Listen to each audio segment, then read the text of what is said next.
I know you were actually like born and raised in Nashville as well.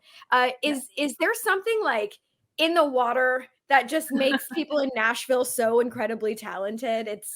Oh It's gosh. Well, I was born here because my dad was in the music industry. He actually moved he's from Boston originally. And so he moved all around. He was in California for a while, in Florida. He ended up moving to Nashville because he was put together by Burt Reynolds into this vocal quartet called the Indian River Boys, kind of like the Oak Ridge Boys. she is the one and only Jenny Tolman. Hello. How's it going? Great. How are you? I am great. Thank you so much. I am super excited to talk to you. Thank you so much for joining me today. Yes, of course. It looks like we're fringe shirt twins. Always. It's all about the fringe, right? Yes. Oh my God, I am literally obsessed. But yes, Same. thank you so much.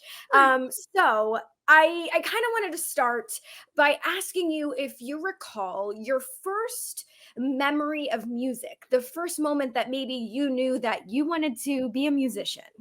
Yeah, I actually do. I was probably, gosh, maybe 5 or 6 and riding home from dance class with my mom. And Brad Paisley's song We Danced came on the radio. And after that song, I looked at my mom and I was like, Mom, I love country music because it tells stories. And it was just kind of this light bulb moment of like where I could go from you met these characters at the very beginning of the song having no idea who they were, and then you like follow them all throughout their life, and by the end of it you're in love with them, and it's just this incredible story.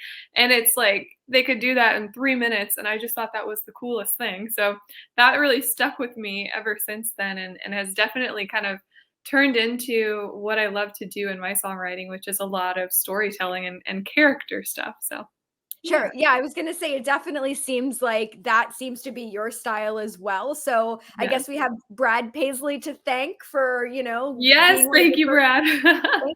Thank you, Brad. Now, what about like, do you remember the first song that you ever wrote? Oh my gosh. Ooh, nobody wants to hear it. I'm pretty sure it was what was like mega Taylor Swift era when she was like just coming out and like blowing up, and like Picture to Burn was out and all this stuff. And so I was in like maybe 4th grade, 3rd grade, I think. And I'm pretty sure some of these lyrics were like, eating melted ice cream out of the carton in my fuzzy socks and pajamas, like really like Yeah, cringe. there's nothing wrong with that. I mean, like that sounds kind of like the perfect night. So, but oh my gosh, like I was gonna say, I know you were actually like born and raised in Nashville as well. Yeah. Is there something like in the water that just makes people in Nashville so incredibly talented?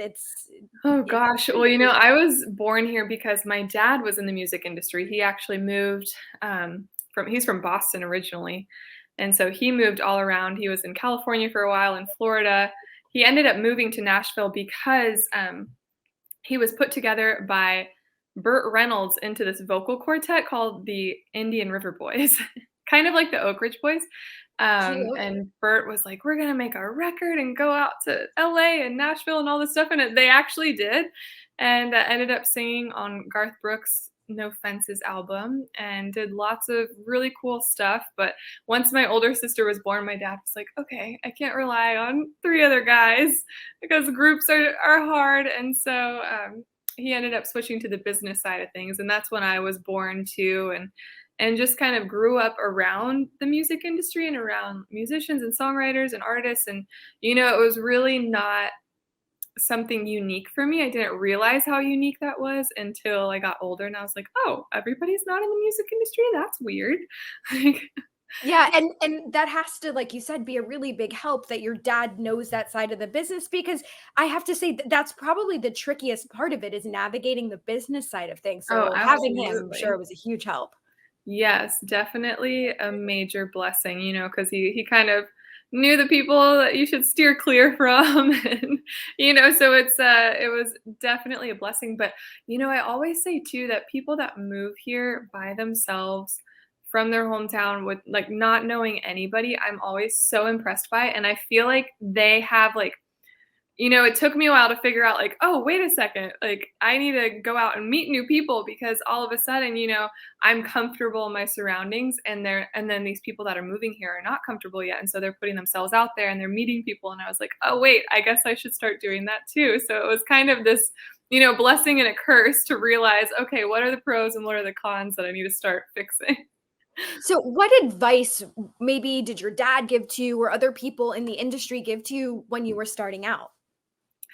You know, this is gonna sound cheesy, but I swear everybody just tells you to stick to your guns, because there are so many people at the top of, the gate holders who will say, if you sound like everybody else, then you'll get a record deal, or, these are things that are selling. But then there's so many other people who are like, yeah, but if you do that, 3 years from now, you're gonna be behind the curve, and so you need to constantly be making and creating something that, 3 hours, 3 years from now is gonna be relevant, and so that's kind of what I've always done and, been very true to me, and even though I don't sound like anybody else and my content's a lot different than the typical average artist, then, I kinda stick true to that, and I believe that my blessings will come to me just like everybody else has theirs that will come to them. Absolutely. I mean, I think that's what's so great about you as an artist is that you are authentically you. You're Yeah. not Taylor Swift, and that's what's so great, Yeah. because we live in this world where Jenny Tolman and Taylor Swift both exist, and that's Right. what's so great, Yeah, like what exactly. we don't need other Taylor Swifts. We got one, and it's Exactly. yeah, I think uniqueness is a wonderful thing to have, and yeah, I think you're so great, and I wanted to know what are like a few like hidden gems or off the like beaten path places that you personally love in Nashville, whether music related or otherwise. Ooh, one that's really cool that I think is kind of a well-kept secret, maybe not to the locals. I mean, all the locals know it, but I also don't know if tourists know it, so sorry guys if this is, like, not not cool. There's a place called Love Circle that is up at the top of this really big hill. It's by John Rich's house, by Big and Rich, John from Big and Rich, and it has this beautiful overlook of the entire city, and it's an amazing place to watch the sunset. So many people have gotten engaged there. People take their dates there. It's really cute. And it's called Love Circle. It is. Okay. Next Yep. time I go to Nashville, I'll have to check it out. I haven't been in a while, and the time that I did get to go, I was merely like a passerby. So Yeah. I need to like actually go and take in the city and experience like all the cool things there. So I'm gonna check out Love Circle. Thank you for the Yes, recommendation. absolutely. Well, we're gonna pivot a little bit because Jenny, I am a fellow Say Yes to the Dress Oh, Bride. yay! I'm and like obviously I appreciate your music and I completely respect what you do, but I've actually never talked to anyone else that's been on the show. So Okay. I wanted to know about your experience on Say Yes to the Dress. Yes. Well, I had an amazing experience. It was a little unique because it was during New York's COVID shutdown. And so the salon was completely empty. We couldn't film until after closing time. So it was just me and my two guests, who were my sister and my mom, and then Lisa, my consultant, who I was like praying that I I would love have. So I Lisa. was so excited when I had her. And then the film crew. And so it was a little bit more pressure than I was imagining, because normally you like on the show, you see the hustle and bustle of the salon, and so I can imagine that probably you would feel a little less like on the spot to entertain and be like totally 100% on, but because it was so silent, like there was no other noise other than you guys, it felt a little bit more scary to be like, okay, I need to make sure that I am entertaining and that I'm engaging and all that. But I mean, other than that, it was such a dream come true. I mean, it's you've seen it. It's a dreamland. It's like every girl's dream. Every Oh, time I walked in there, I was like, this can't be real. I know. Kleinfeld's is yeah, it feels like you're almost, like, going into another, like, dimension. It's like the portal to, like, just dream dresses. I filmed my episode, I guess it was, like, in 2018, and the the interesting thing was I already had a dress. Like, Yeah. I didn't think I was gonna be on the show. My wedding was in 5 weeks, so I was like, Oh my "They're gosh. not gonna actually contact me, so I think I'm just gonna get a dress," and I did. And unfortunately, and I do love my first dress. It was gorgeous, but when I went for the alterations, there was some pretty bad miscommunications and my dress was Oh, kind of no. unwearable. So Oh then I gosh. get the call like a couple days later from Say Yes to the Dress, and it was, you know, obviously like we have very unique styles, right? We're looking Yep. for unique dresses. And so I explained what I wanted. I was like, I want a purple dress. And they're like, okay, like, sure, nice try, right? Sure. Yeah, sure, purple dress. And then I get In there, 5 weeks. right, and it was, like, almost serendipitous. I see my husband's pulling up my dress picture right now. I, I got a purple Oh my dress gosh. It's somehow. so beautiful. Thank you. I it was so wild, and like you, first one that I saw, I was like, "This is the dress," and then Isn't that crazy? I I don't know, it was just, like, eh, meant to be, right? It was Yes, mm, totally. I feel like I've seen so many episodes where that happens. yeah, and then you wanna, like, try on more just because you're there, and you're like, Yes, "I'm here at Kleinfeld's, I I might." So know. I And then I it, like, only it feels like it goes by so fast. it was the quickest day, and I'm sure a lot of people have asked you too because people they expect something when you're filming that type of show maybe, like, they're like, "Oh, it's reality TV." For me, from the second I walked in the door until I left, it was we didn't do anything more than once. Exactly as you saw it is how it was, Right.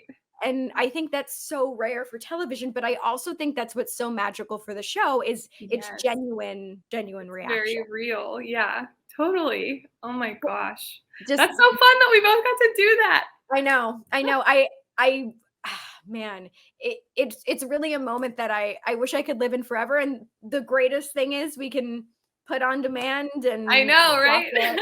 I feel I like keep checking I fly Southwest so much and they have Say Yes to the Dress yes, and they, like, update their episodes. I'm like, "Oh, I wonder if our episode will get I on the know, oh Southwest my app." gosh, we and yours was it 19, 19, 20? yeah.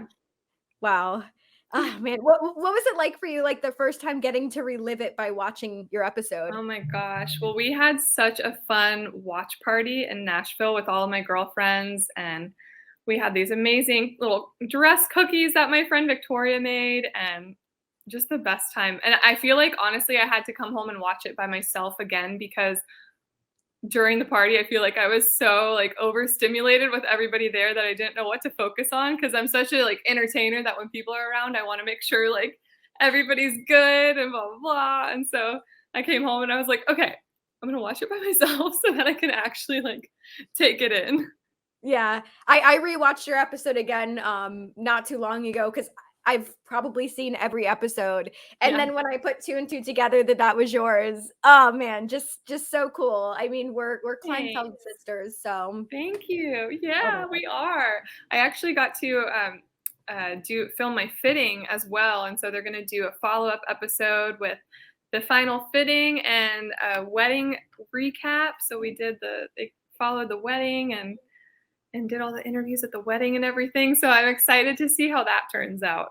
I can't wait. Oh my gosh, I will set my TiVo if do people still have TiVo? I Yeah, guess I it's don't think DVR. it's not on this coming season because I think they're about to air a new season like next week or the week after, but they say probably next year, so I'll let everybody know once I know.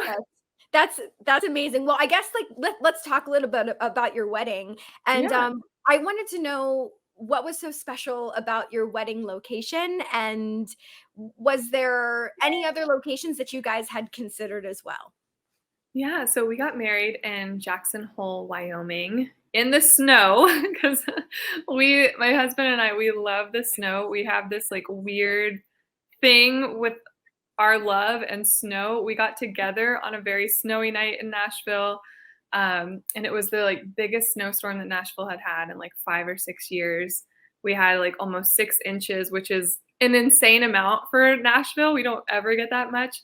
And so we always took that as like anytime it snowed, it would remind us of the night that we got together, and we just love snow. And when we got engaged, it just happened to snow the day before in Jackson Hole because we got engaged in Jackson.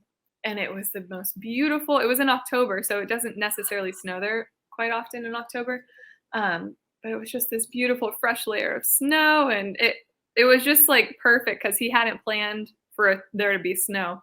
So it kind of just went right along with our love theme. And then I was like, well, we have to get married in the snow. And we have to get married in Jackson because we love it there so much.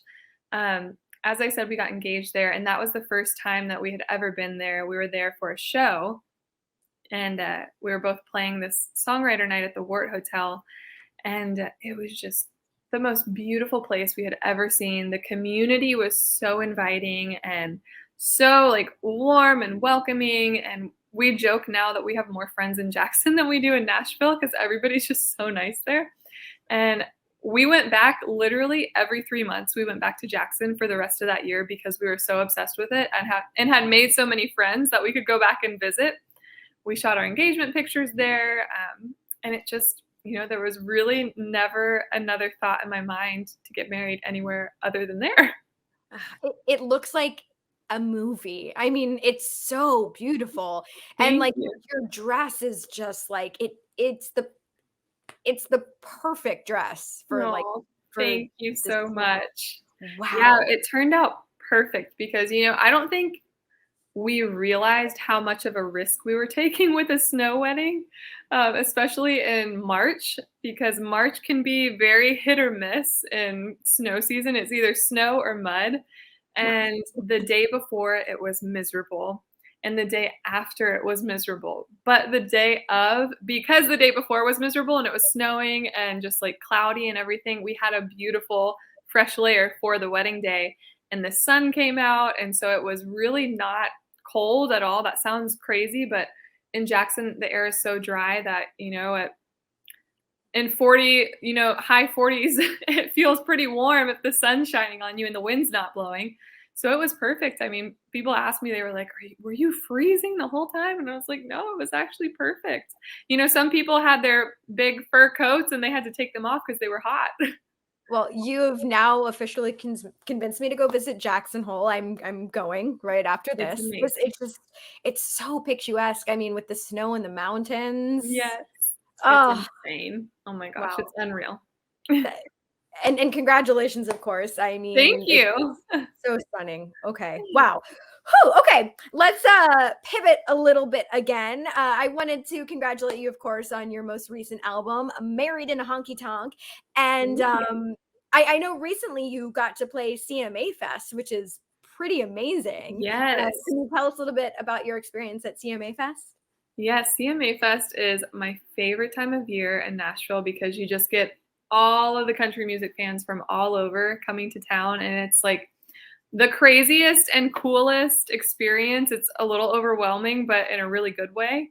You get to meet so many people because you meet so many people online and through social media, and then so many of them actually finally come to Nashville and get to see you. And so that is always just really cool because in my head, sometimes I'm like, I don't know, do I have any fans? Like, is this all just like imaginary? And then they actually show up and you're like, oh my gosh, you guys We are real. really exist. Yeah, so it's just so much fun and to get to be associated with all of the other amazing artists that are part of CMA Fest is just really, really special. That's so cool. And I know you have a show tomorrow Yeah. in Indiana. Woo, so what Yeah. do you personally look forward to most about getting to perform live, especially now that the world is slowly but surely getting back Yeah. to pre-pandemic times? Mhm. Well, honestly, I mean, other than the performing part, which obviously I love, getting to meet everyone is my favorite part. And so, COVID was not very fun at all, not getting to meet people or see them in person, because there's just nothing that can replace that, like, in person human connection. And so, just, hearing what songs moved people, what made them laugh, what made them cry, and all that stuff, seeing people dance, get up and dance to your music, and people getting dipped on the dance floor. It's just so cool. So that's definitely my favorite part is just the people. I feel like these live events and live music has been so healing. I Mhm. think we need it more than ever. Yes. Music is like the ultimate healer. You can hear a song, it can completely change your day around. You're feeling down, you pop on, your favorite record, and things just suddenly feel better. What is that song for you? Do you have a song that, let's say, is maybe not having the perfect day? Is there a song that you can put on to drastically change your mood? Ooh, gosh, that's a tough one. I would probably say, and this might sound weird, but this is a song that I've always wished that I had written because I just think it's beautiful and just the coolest storyline is "The House That Built Me" by Miranda Lambert. Mm. And, because it's kind of I feel like I'm in that place in my life where I'm like, "Oh my gosh, I just got married. Like, how am I old enough to do that? This is crazy." And but then at the same time, you're like still a child in so many ways and like learning to be an adult and all this stuff. And so I feel like that song is kind of reminiscent of that feeling of like you're growing up, but you still sometimes you want to go back to that and be like, oh wait, can I just like take a look around? I know that it's such a beautiful song, and I love her so Yes, much. me too. Have you ever gotten to meet Miranda? I have, yeah. My husband actually produced Sunny Sweeney's last record, and Cool. Sunny was opening for Miranda, so we went and got to see them and hang out backstage really briefly. And so, yeah, it was really cool. And that also has to be an amazing thing as well, that you get to work with your husband. I Yeah, mean, what is that like for you? I mean, it's kind of another blessing and a curse.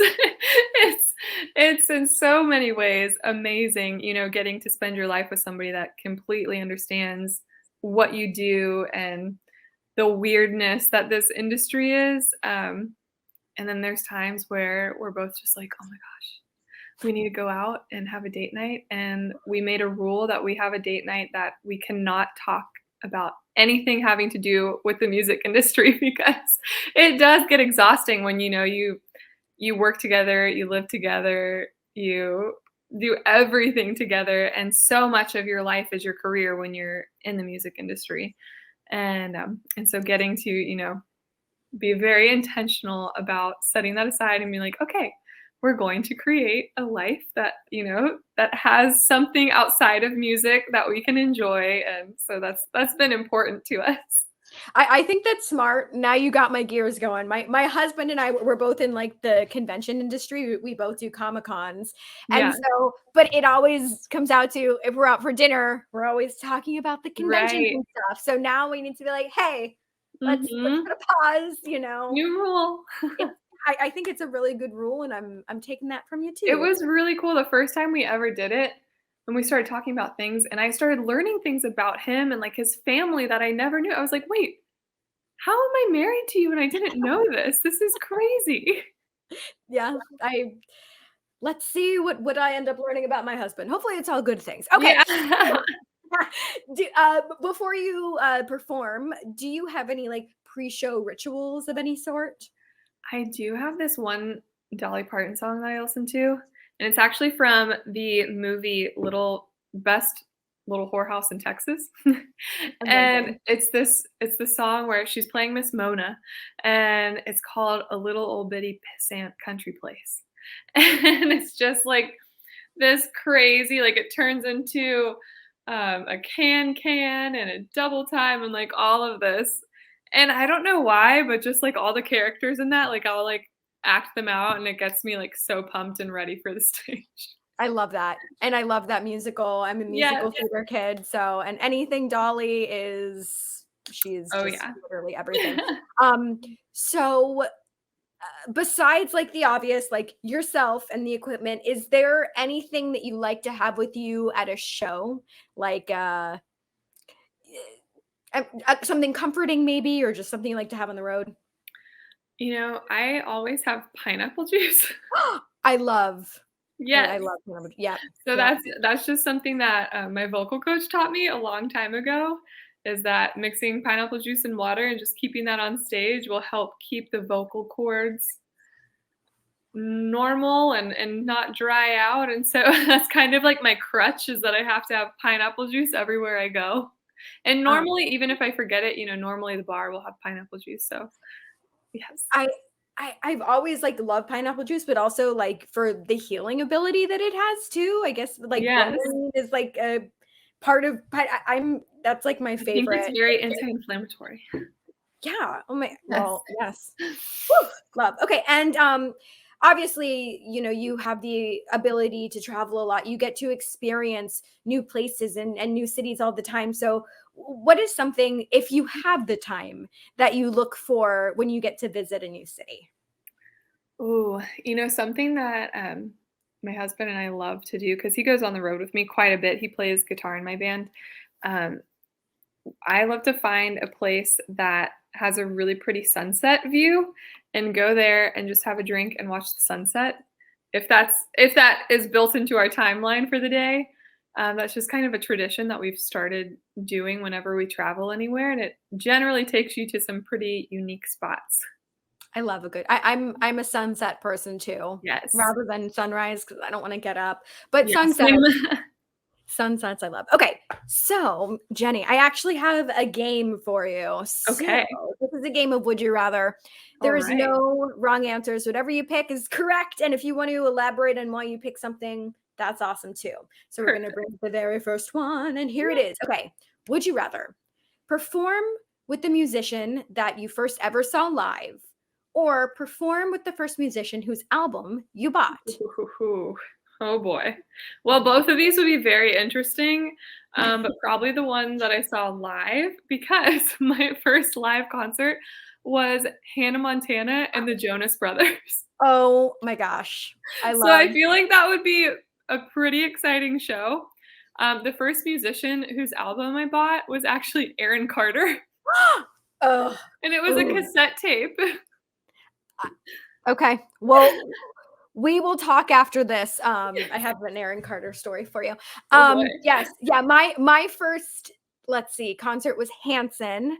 Oh my gosh. So right up there with oh man, but yeah, Jonas Brothers and Hannah Montana. That had to be pretty spectacular. Oh, it was amazing. You can only imagine. Was it like best of both worlds or Yes, uh well, all of it. Oh my gosh, I knew all of the dances. Everybody makes mistakes. uh, so good. I would see that now. Like if that played Yeah, me again, too. They need to I'm do a reboot. yeah, who do we have to call? Disney. All right. Here's the next one. Would you rather ooh, okay, duet with Dolly or a duet with Miss Reba McEntire?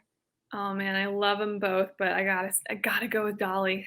She is the queen, the sparkle, fringe, beauty, funny. Oh, everything. I'm just obsessed with her. I feel like and I've said this before and like I will say it time and time again. I feel like Dolly could create world peace. I Yes, really do. If I any of and know. if she ran for president, mayor, anything, she has my vote. I feel like she would be in a heartbeat. Yeah, he is literally like the most unproblematic human that I exists know. in this galaxy, but, I don't know how she's done it, but she's amazing.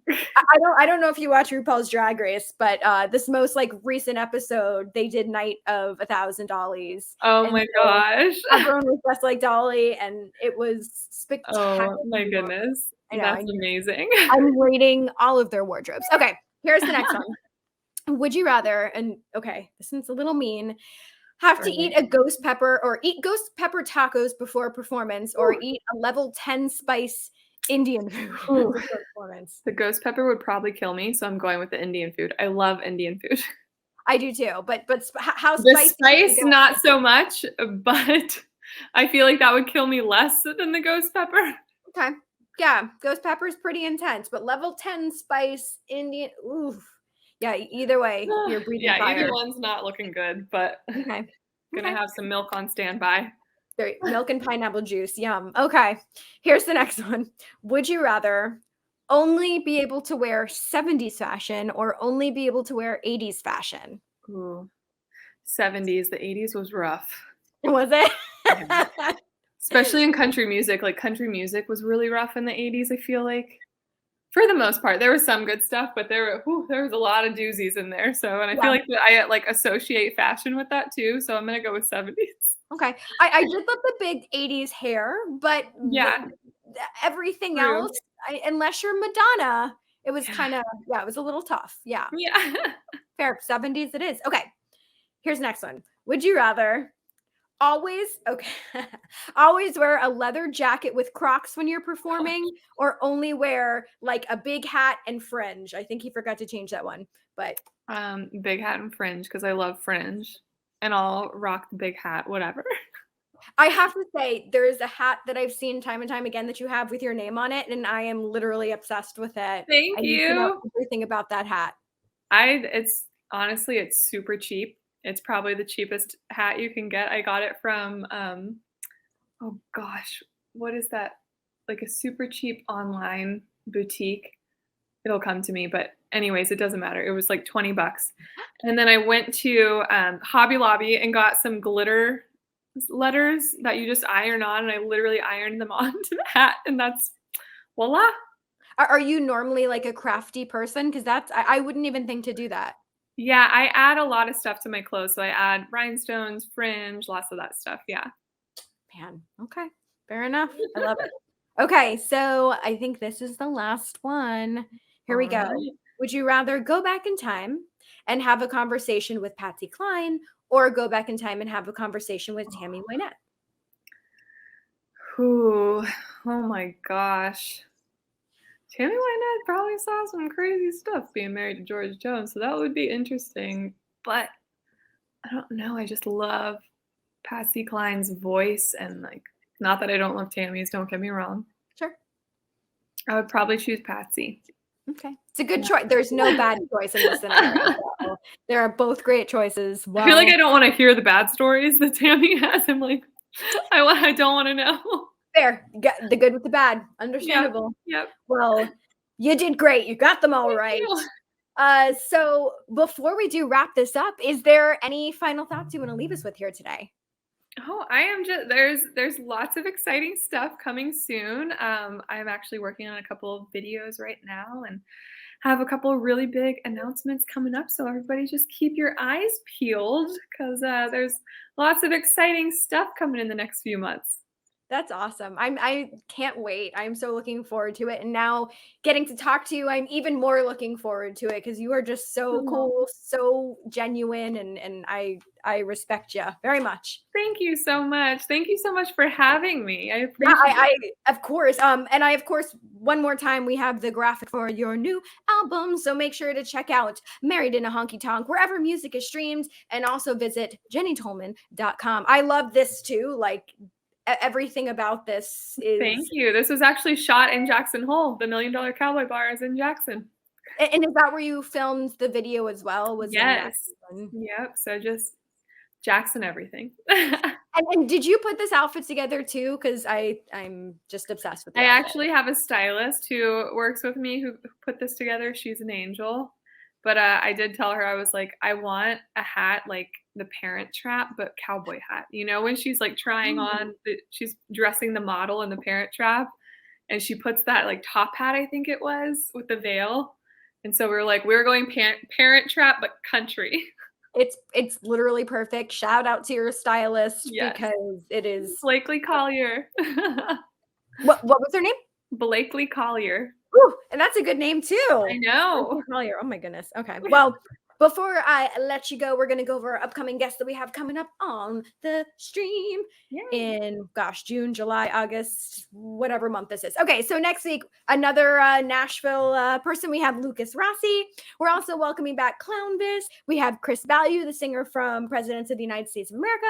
We also have Zach Good, the new singer from Smash Mouth. We have Ming Chen, Shane Told from Silverstein, Bo Bice from American Idol, Cam Clark, who was from Teenage Mutant Ninja Turtles, and so many more. And Jenny, I hope that our paths cross at some time. If I'm ever in Nashville, I'm going to hit you up. Yes, absolutely. Please do. And thank you so much for having me again. This was awesome. Thank you so much. And everyone, until we meet again, I will see you guys next week. Be safe, everybody. Bye. Bye.